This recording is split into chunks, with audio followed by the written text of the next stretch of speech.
In Fusion, it can be really helpful if you can localize a feature on a face. I can split this entire face into sections. This can be great for working with surfaces, or in simulation if you want specific regions to apply forces or constraints to. Or when I'm using a feature like loft, I can use a very specific part of the face to solve between that and another. The one thing you'll want to be aware of is there are several options in the split type and they can be a little confusing. So we'll take a look at all of those now. In another video, I talked about the split body command, and it's very powerful, but it is somewhat destructive, right? In the sense that it is separating your model. In this case, if I were to use the midplane and use split body, it's going to split this in half. I now have two different bodies in the browser. And if I were to use the move copy command, you can see that they come apart. These are separate entities. That means I can add fillets or other features that will impact only this body and not the other. What if you want to apply a feature to this face without actually splitting it apart? We can use the split face command. If I do S for search, split face, or if you want to come up to modify and find split face. The first and easiest way I think to do this is to use a sketch, and you can sketch just about any shape. So if I were to sketch this circle in the corner, we can finish the sketch and now use the split face command. This is the face I'm splitting.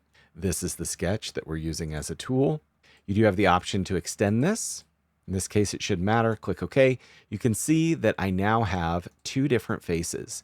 But if you were to inspect this with the section analysis, you'll notice that there's nothing different about this solid. This is effectively an aesthetic that's applied and allows for selection purposes.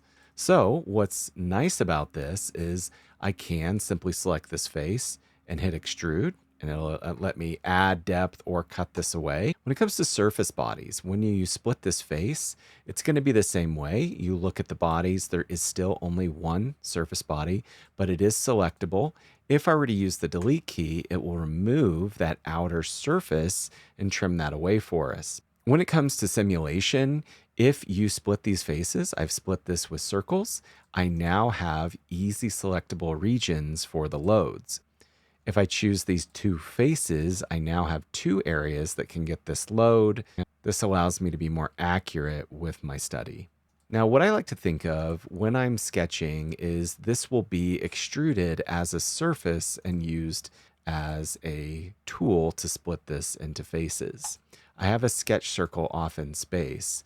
One way that you can visualize this is if you were to extrude this with surfaces, this is what it's going to behave like when it splits the face. So if I want to split this face and use this surface as the tool, it can. We'll click OK, and we'll hide this body, and now you can see the face split into two.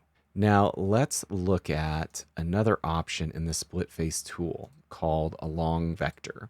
And I didn't find this to be incredibly intuitive, and it's not got great documentation in the Fusion write-up, but it's still useful. So the way this works is we'll select the face we care about splitting. I want to split this top face, even though this is sitting at an angle. I can come over to choose the tool, which is the circle, and the split type is going to be based on these planes or axes or edges that you use or select. This could be a surface or a sketch when it comes to the actual splitting tool. So what I'm going to choose is this face. It'll change the arrow. When we look from the top, you can see that it's a little confusing because this is extruded this way. So why is it intersecting here? Changing our view orientation, this is where the circle would coincide with that top face if extruded. Now, if we change the vector and go with a different direction, let's try going from the side.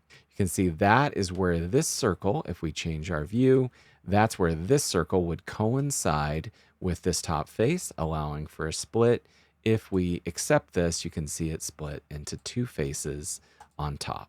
For this third option called closest point, when we consider it versus an extruded surface, so in this case, I'm at an angled plane, and if I were to extrude these sketch lines, this is where they are going to interact with the face of this body. You can see this is where it would strike and it would split along those lines. Hiding this body, this is how it would split the faces. Now, instead, if we were to split the face using this closest option, selecting the face, selecting this sketch, instead of a normal projection straight from this angled plane, it's dropping to the closest intersecting points as possible. And in this case, it's just this vertical orientation of where it would strike. And when I compare the two, this is with the extruded surface. That's where it would create this split face, and the closest would create this lower split. So take some time, play with this, and compare it with the split body. If you haven't checked out that video, it's right here. Be sure to watch that one and compare those features, play with those. They're going to be super helpful when it comes to more complex designs and 3D printing.